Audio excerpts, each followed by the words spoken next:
imibanire y'Abanyarwanda mbere y'umwaduko w'abazungu n'igihe cy'ubukoloni. Ukuri kw'amateka ni uko mbere y'abazungu, ni ukuvuga mbere y'umwaka w'1900, dore ko rwa misiyoneri gatolika batangiye gutura mu gihugu cy'u Rwanda, hari haganje ubumwe butajegajega hagati y'Abanyarwanda. Nta ntambara n'imwe y'amoko bagiranye mbere y'uwo mwaka. Ibyerekeye ubumwe mbere y'umwaduko w'abazungu turabisuzuma mu ngingo eshatu. Turabanza kuvuga abari bagize ubwo bumwe, dukurikizeho ibyaburangaga, dusoreze ku byari bibubangamiye, kuko ngo nta byera ngo de.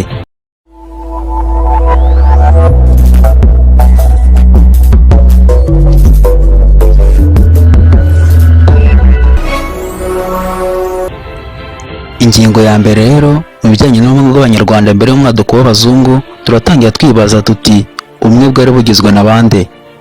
Igisubizo ni ubwo bumwe bwari ubw'Abanyarwanda bose, Abahutu, Abatutsi n'Abatwa, kandi bose bari bagize icyo abakurambere bitaga rubanda rw'umwami. Bose kandi bari bazi ko ari Abanyarwanda, ko u Rwanda ari igihugu cyabo, ko ntawe ushobora kuvuga ko arushaho abandi uburenganzira. Nubwo bavuga ko u Rwanda ari urw'umwami, nyir'u Rwanda, nyir'igihugu, bahamyaga ko umwami agirwa n'ingabo. Ariko nyamara nubwo twabonye ko ubumwe bw'Abanyarwanda bwari bugizwe n'Abanyarwanda bose, ari bo Abahutu, Abatwa n'Abatutsi, hari n'abandi Banyarwanda batari Abahutu, nibo Abatutsi nibo n'Abatwa, yewe abo ni Abanyambo, Abahima, Abakiga b'Indorwa, Abashi n'abandi. Nyuma y'uko turangije kurebera hamwe abari bagize ubumwe bw'Abanyarwanda, noneho tugiye kurebera hamwe ibyarangaga ubwo bumwe cyangwa se ibishyitsi by'ubumwe.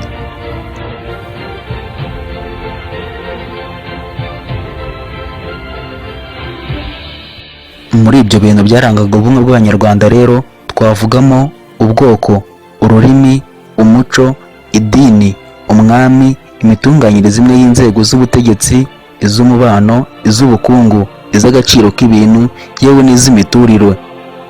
Mu by'ubwoko rero cyangwa se amoko, ayo ni amoko bakunze kuvuga ko ari 18, nubwo umubare wayo yebwayo impaka, kuko nka Alex Kagame ahamya ko ari 15. Gusa icy'ingenzi ni ukumenya ko Abanyarwanda bose, Abahutu, Abatutsi, Abatwa, bari bahuriye kuri ayo moko ko ari 18. Ayo moko rero Abanyarwanda bose bari bahuriyemo ni aya ngaya: Abasinga, Abasindi, Abazigaba, Abagesera, Abanyiginya, Abega, Ababanda, Abacyaba, Abungura, Abashambo, Abatsobe, Abakono, Abaha, Abashingo, Abanyakarama, Abasita, Abongera n'Abenengwe. Kandi muri icyo gihe iyo wabazaga Umunyarwanda wese ukamubaza ubwoko bwe, ntabwo yagusubizaga ko ari Umuhutu, Umutwa cyangwa Umututsi, ahubwo yagusubizaga bumwe muri ubwo bwoko ko ari 18, nk'uko nawe bimaze kubukubwira. Ashobora kubwira ati ndi Umusinga, ndi Umuzigaba cyangwa ndi Umwenengwe. Ikindi ni uko kimwe mu byahuzaga Abanyarwanda mu gufashanya mu kugobokana ari ubwoko, nk'ubwoko bw'Abatsobe, Abungura, Abanyakarama, Abongera ndetse n'ubundi. Umugenzi w'Umusinga, yaba Umuhutu, yaba Umututsi cyangwa Umutwa, yageraga mu bandi Basinga akakirwa neza, mbese akisanga. Tuvuye ku moko rero, nka kimwe mu byarangaga ubumwe bw'Abanyarwanda, tugiye kurebera hamwe noneho ururimi Abanyarwanda bakoreshaga. Nta rundi rurimi Abanyarwanda bakoreshaga uretse Ikinyarwanda. Abanyarwanda rero bari bafite amahirwe yo kugira ururimi rumwe, ari rwo rw'Ikinyarwanda, dore ko bose bari bahuriye ku rurimi rumwe, bashobora kuvugana kandi bakumvikana. Aya ni amahirwe rero akomeye cyane Abanyarwanda bari bafite, dore ko ari ibihugu bike muri Afurika ushobora gusangamo aya mahirwe, kuko ibihugu byinshi byo muri Afurika usanga bifite abantu benshi bagiye batandukanye, bagenda bavuga indimi zitandukanye. Umuntu wo mu majyaruguru akaba atakumvikana no mu majyepfo, cyangwa se ngo mu majyepfo yumvikana n'Iburasirazuba cyangwa se Iburengerazuba. Mu Rwanda rero hari ururimi rumwe, ururimi rw'Ikinyarwanda, bivuze ko Abanyarwanda bose bavuga ururimi rumwe rw'Ikinyarwanda. Bisobanuye neza ko nta rurimi rw'Abahutu, Abatwa cyangwa Abatutsi rubaho, bivuze ko twese turi Abanyarwanda. Tuvuye ku rurimi, nka kimwe mu byarangaga ubumwe bw'Abanyarwanda, tugiye kurebera hamwe noneho umuco, nacyo nka kimwe mu biranga ubumwe bw'Abanyarwanda.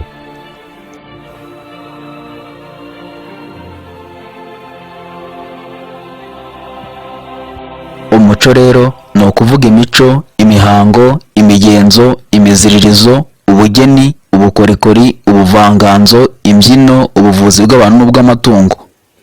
ndetse n'ibindi bigiye bitandukanye byarangaga umuco nyarwanda. Gusa icyo wamenya cyo ni uko abanyarwanda bose bari bahuriye kuri ibi bintu, byabaga bisa bikoze kimwe ku buryo nta na kimwe cyabangamiraga ikindi, usanga bamwe babangamiwe n'abandi kuko bose ibyo bakoraga byabaga ari bimwe. Tuvuye ku by'umuco rero nka kimwe mu byarangaga ubumwe bw'abanyarwanda, tugiye kureba noneho idini cyangwa se kwemera Imana nka kimwe mu byarangaga ubumwe bw'abanyarwanda.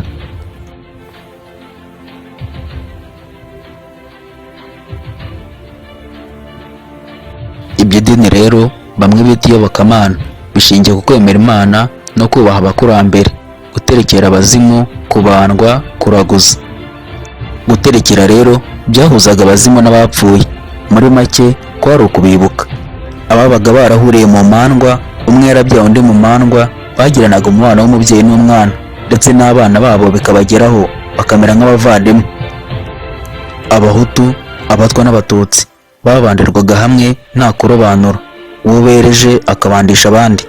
Uko kutironda rero guterwa n'uko imandwa iyo ziri mu muhango wo kubandwa ziba zitakiri abantu basanzwe ngo zigombe kwifata nkabo. Ubuvandimwe bwo mu mandwa ni ikintu gikomeye cyahuzaga abanyarwanda. Tuvuye ku idini rero nka kimwe mu byarangaga ubumwe bw'abanyarwanda, tugiye kureba noneho umwami nacyo nka kimwe mu byarangaga ubumwe bw'abanyarwanda.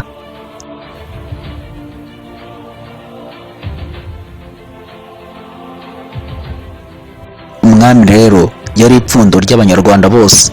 Abasizi rero banamwitaga Sebantu cyangwa se se w'abantu bose bo mu Rwanda, kandi iyo yamaraga kwimikwa bavugaga ko atakiri umututsi, ari umwami wa rubanda.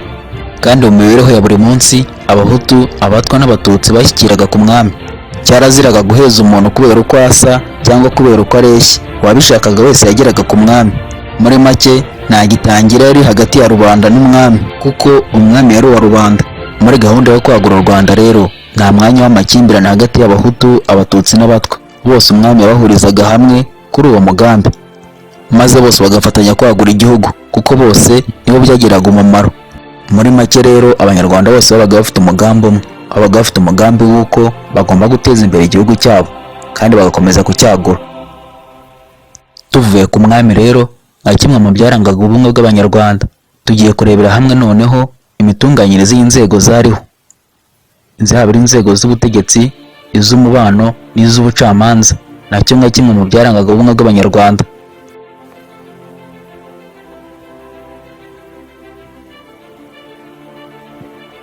Imitunganyirize ya politiki rero yari isobekeranye n'iyo kuboneza iby'intambara, ku buryo abanyarwanda bose, Abatutsi, Abahutu n'Abatwa bagiraga umutwe w'ingabo bahuriyeho, ari wo Abashakamba, Uruyange n'Abarasa.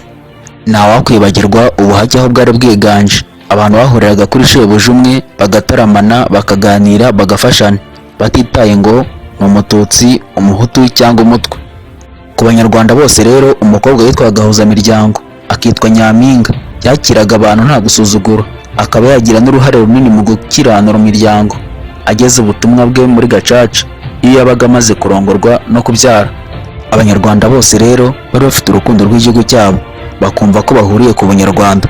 Umuhanga mu mateka w'umufaransa Louis de Racige yatangajwe n'ukuntu abanyarwanda bo mu 1930 barangwaga no kwiyumvisha ko basangiye igihugu kimwe, ko bagikunda ku buryo bugaragara, patriotism cyangwa se patriotisme mu ndimi z'imahanga. Uwo mwanditsi ahamya ko bimwe mu byabaye intandaro y'urwo rukundo rw'igihugu ari ururimi rumwe abanyarwanda bari bahuriyeho, ururimi rw'Ikinyarwanda. Mu bijyanye n'imiturire rero nta karere k'Abahutu, nta karere k'Abatutsi cyangwa Abatwa, abo bose bari bavangitiranye mu miturire. Hari ukugobokana kwari gushingiye ku guturana, kandi ngo abaturanyi babyarana abana basa. Muri make rero mbere y'umwaduko w'abazungu abanyarwanda bose bari bafite ubumwe bushingiye ku mwami umwe n'urukundo rw'igihugu, bakavuga ururimi rumwe, bakagira umuco umwe, ukwemera kumwe, kandi bakihatira gutuza bagaturana, bakuzuzanya mu byo bakeneye mu mibereho yabo ya buri munsi. N'umwami yabaga akeneye umupfumu umuterera utuyuzi, n'abiru bamugiraga inama, kandi rero umupfumu bamuhitagamo bakurikije ubushobozi bwe, nta kindi bagendeyeho, batitaye ku kumenya niba ari Umuhutu cyangwa ari Umututsi cyangwa se Umutwa. Kimwe rero mu byabangamiye ubumwe bw'abanyarwanda bwo hambere ni imirwano y'abaharaniraga ingoma ndetse n'inzangano. Urugero rwa hafi ni Rucunshu, komine Nyamabuye, Gitarama, Abantu baricanye bitewe n'uko bamwe bashakaga kwica umwami Mibambwe wa kane Rutarindwa ngo bamusimbuze Musinga mwene Kigeli wa kane Rwabugiri na Kanjogera. Ibyo byabaye mu mwaka w'igihumbi kimwe magana inani mirongo icyenda na gatandatu. Ubwo kandi abazungu bari barashinze ibirindiro ku nkiko y'u Rwanda Ishangi muri Cyangugu. Umuntu yavuga ko igihe abazungu bari basatiriye u Rwanda bagamije ubukoloni, naho abamisiyoneri bakazana idini yabo, abanyarwanda bo mu rwego rwo hejuru, ubwo ndavuga ibwami n'ibutware, bari mu mwiryane nta politiki bahuriyeho. Ibyo rero byahaye abazungu icyuho bitabagoye. Ubumwe abanyarwanda bari basanganywe bwagiye bukendera buhoro buhoro. Muri ibyo byose tumaze kurebera hamwe uburyo abanyarwanda babagaho mbere y'umwaduko w'abazungu, uburyo abanyarwanda babanaga. Twasanze yuko abanyarwanda babanaga neza, babagaho neza, bakabaho batekanye. Mu byo twabonye byarangaga ubumwe bw'abanyarwanda mbere y'umwaduko w'abazungu, twabonye ko umwami yabaga ari umwami wa rubanda, yabaga ari umwami ukorera abaturage be. Ntabwo yabaga yitaye kumenya niba uri umuhutu cyangwa uri umututsi. Icyo yabaga yitayeho gusa ni ukumenya ko uri umuturage we. Kandi twabonye ko abanyarwanda bose bagiraga idini rimwe, bagiraga Imana imwe, bose babaga bahuriyeho. Twabonye ko abanyarwanda babaga bahuriye ku migenzo yo kubandwa no guterekera, kandi abanyarwanda bafite umuco umwe n'imigenzo imwe, kandi abanyarwanda bavugaga ururimi rumwe rw'Ikinyarwanda. Kuba abanyarwanda rero bari bafite ibi byose, buri bintu byabafashaga mu guteza imbere igihugu cyabo, bikaba byabafasha guteza imbere u Rwanda, bakaba barwagura. Ariko se ko abanyarwanda bari bafite ibi byose, kandi tukaba tuzi ko mu Rwanda habaye jenoside yaba yaratewe n'iki? Ni gute abanyarwanda baje kwisubiranamo nyuma, kandi twabonye ko abanyarwanda baba bafite ubumwe? Ibi byose rero kugira ngo bibe, byari bimaze gutangizwa n'abazungu bari bamaze kwinjira mu gihugu.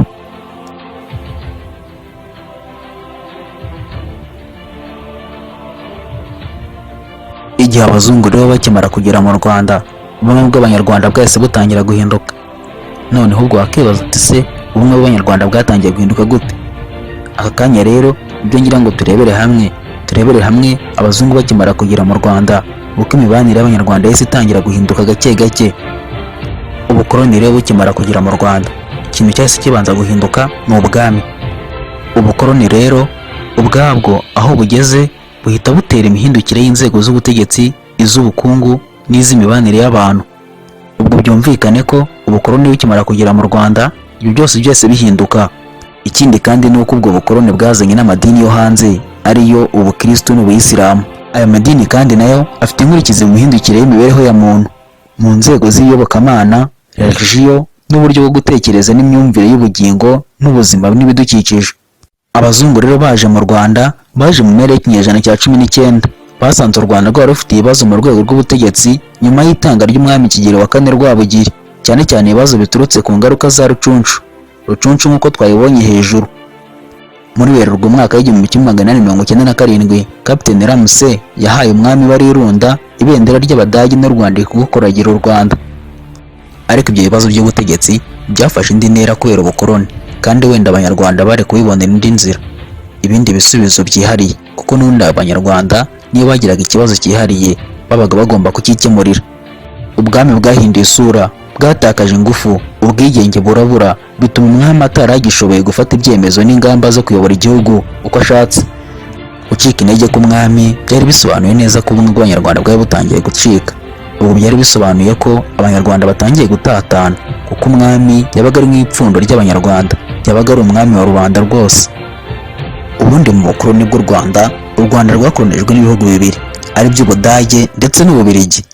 Ubutegetsi bw'Ubudage rero bwajegeje ubwami ariko ntibwabusenye, n'umwami akomeza kugira ububasha cyangwa se autorité cyangwa se authority mu ndimi z'imahanga, bumwe na bumwe yari asanganywe. Umwami yakomeje kwica no gukiza, kugabira, kunyaga abashatse, nubwo byagiye bigabanuka. Ikindi kandi ni uko ubwiru bwari igishyitsi cy'ingenzi cy'ubwami bwakomeje kubaho. Ubwo bivuze ko ubwami nubwo bwari bwarashegejwe n'Abadage, ariko uko biri umwami yari afite ijambo. Uko biri ubwami bwari bugihari kandi bugishobora gutegeka, nubwo butari bufite ubutegetsi 100%, ariko uko biri hari ubutegetsi bumwe na bumwe bwabaga bufite. Gusa ubutegetsi bw'umwami ntibwigeze bubangamira Abadage, ahanini kubera ingufu zabo. Bari barabonye isomo ku gitero cy'Ishangi cyaneshejwe n'Ababiligi cya Nyakanga mwaka w'igihumbi kimwe magana inani mirongo icyenda na gatandatu ku ngoma ya Rutarindwa. Ku gihe cy'Ababiligi rero ibintu byarahindutse, ntabwo byari bikimeze nk'igihe cy'Abadage. Ababiligi baje mu Rwanda nyuma y'uko Ubudage bwari bumaze gutsindwa mu ntambara y'isi, bafata umwanzuro y'uko Ubudage bagomba kubwaka koloni y'u Rwanda. Ubwo bivuze ko u Rwanda rutari rugikomeje gukolonizwa n'Ubudage, ahubwo bwahise bujya mu maboko y'ibihugu byari bimaze gutsinda Ubudage. Biba ngombwa ko u Rwanda baruhereza Ububirigi. U Rwanda rutangiye gukolonizwa n'Ububirigi.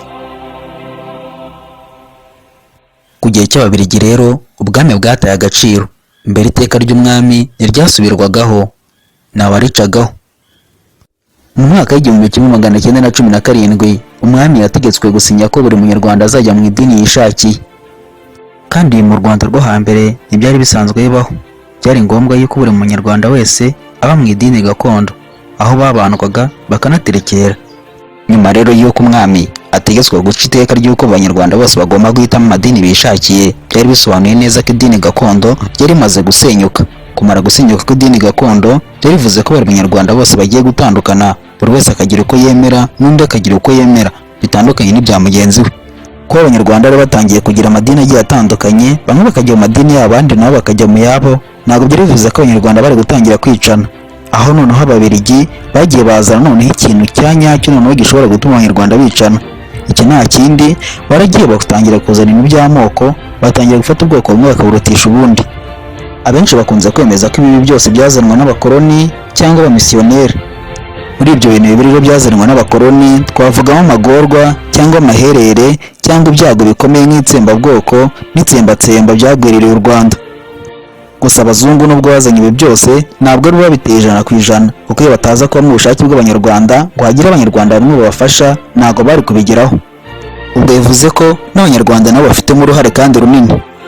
Uruhare rw'abakoloni rero ni ingenzi ku byabaye mu Rwanda, rurakomeye ku buryo nta wavuga ko rwabaye imbarutso gusa. Ahubwo ubukoloni bwateye ikibazo hagati y'Abahutu n'Abatutsi, ari nk'aho twavuga ko abakoloni n'abamisiyoneri bazanye ingengabitekerezo mu Rwanda itari hasanzwe, y'uko Abahutu, Abatutsi n'Abatwa ntaho bahuriye, ko abasumbye abandi bagomba gufatanya n'abazungu gutegeka abanyarwanda no kubahindura mu Bukristo. Muri iyo politiki y'Ababiligi rero yo kuryanisha abanyarwanda kugira ngo babayobore, bagiye babikora mu buryo bugiye butandukanye. Ariko muri aka kanya tugiye kureba uburyo babigenje mu bijyanye n'imiyoborere cyangwa se ubutegetsi. Hagati y'umwaka w'igihumbi kimwe magana cyenda na makumyabiri na kane kugeza mu mwaka w'igihumbi kimwe magana cyenda na mirongo itatu na kabiri, Ababiligi muri politiki yabo yo kuvugurura ubutegetsi bwite mu Rwanda ndetse no mu Burundi banyaze abatware b'Abahutu n'Abatutsi batari mu miryango ikomeye. Ingero umuntu yatanga ni nyinshi, ariko urwo umuntu yavuga ni mu Bugoyi. Abatware b'imiryango bambuye ubutegetsi n'Ababiligi bagenda basimbuzwa abana b'abatware b'Abatutsi bigiye gutegeka mu mashuri ya leta, ariko nyamara byose abazungu babikoraga mu kugira ngo bazaryanisha abanyarwanda, nyuma bazasubiranemo batangire kurwana. Noneho mu mwaka w'igihumbi kimwe magana cyenda mirongo itanu n'icyenda hari hasigaye abatware babiri bonyine b'Abahutu kuri 19 babarirwaga muri ako karere. Ubukoloni bw'Ababiligi rero bwaremye imanga hagati y'Abahutu n'Abatutsi. Iyo manga rero yatewe n'ibitekerezo atakiri mu mitima y'abanyarwanda. Ibyo byageze mu mitima no mu bwonko bw'abize bamwe na bamwe, kurya basomye byinshi kandi bifutamye bizira gushungura, kandi n'inyungu zatumye bamwe babikoresha.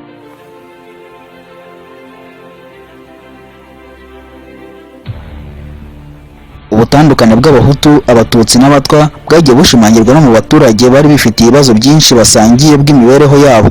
Gusa ubu butandukane bwafashe intera ikomeye cyane mu mwaka w'igihumbi kimwe magana cyenda mirongo itanu na gatatu, nyuma y'uko amatora y'abajyanama bo mu nzego za susheferi, sheferi, teritwari n'inama nkuru y'igihugu zagiyeho hakurikijwe iteka ry'Ababiligi ryo kuwa 14 Nyakanga mu mwaka w'igihumbi kimwe magana cyenda mirongo itanu na kabiri. Nk'uko twabibonye rero, Ababiligi baza mu Rwanda baje basanga abanyarwanda bihagazeho, baje basanga abanyarwanda bafite ubumwe bubatse, bose ari umuntu umwe. Kubera ubumwe rero abanyarwanda bari barubatse, Ababiligi babuze aho bamenera, babura ukuntu bayobora abanyarwanda, batangira kubacamo ibice, ari nabwo buryo bakoresha kugira ngo bayobore abanyarwanda. Nyuma rero y'uko abakoloni bamaze gufata Abatutsi bakabashyira ku butegetsi, bagiye ku ruhande bakajya babwira Abahutu bati ntabwo mureba ukuntu Abatutsi babatsikamiye babujije kuyobora, kandi ni mwebwe mufite ubushobozi bwo kuyobora, dore ko muri na benshi kubarusha, kandi ntabwo Abatutsi bavuka muri iki gihugu, uko byagenda kose mugomba gushaka n'uburyo mwabasubiza iwabo. Aya magambo atari meza yakwirakwizwaga n'Ababiligi yatumye igera kuri jenoside yo mu mwaka w'igihumbi kimwe magana cyenda mirongo icyenda na kane yakorewe Abatutsi. Nyuma y'uko tumaze kureba ibyatumye ubumwe bw'Abanyarwanda busenyuka, tugiye kureba noneho ibyadufasha kubaka ubumwe bw'Abanyarwanda kugira ngo Abanyarwanda bakomeze kuba umuntu umwe, babashe kubaka u Rwanda twifuza. Ikintu cya mbere umunyarwanda akwiye gukora kugira ngo akomeze kwimakaza ubumwe bw'abanyarwanda ni ukubaha ikiremwamuntu, kwemera ko abantu bareshya imbere y'amategeko, ko uburenganzira bwabo bugomba kubahirizwa ariko bitabangamiye uburenganzira bw'abandi. Si icyo gusa, ahubwo abanyarwanda basabwa kwiyumvamo ubunyarwanda, bakiyumvamo gahunda ya ndi umunyarwanda, bakiyumva nk'abanyarwanda aho bari hose, aho kwiyumvamo ikindi kintu kitari ubunyarwanda.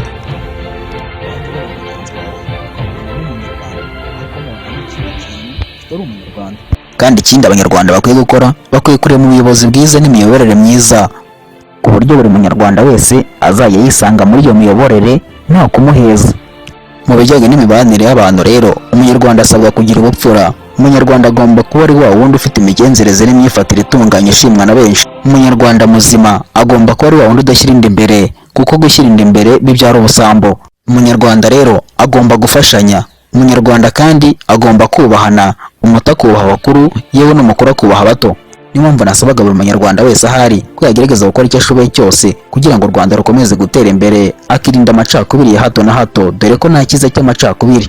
Twamaze kubona ingaruka z'amacakubiri, kuko amacakubiri niyo yageze kuri jenoside yakorewe abatutsi mu mwaka w'1994. Mboneyeho no kwihanganisha imiryango yabuze abaye muri jenoside yakorewe abatutsi mu mwaka w'1994. Mwihangane kandi mukomere, kandi mukomeze kumva ko mutari mwenyine, ahubwo turi kumwe, kandi mureke dukomeze kwibuka twiyubaka, dukomeze kwiyubakira u Rwanda twifuza. Ndasoza ngira ni never again genocide in Rwanda. Jenoside ntizongere kubaho mu Rwanda.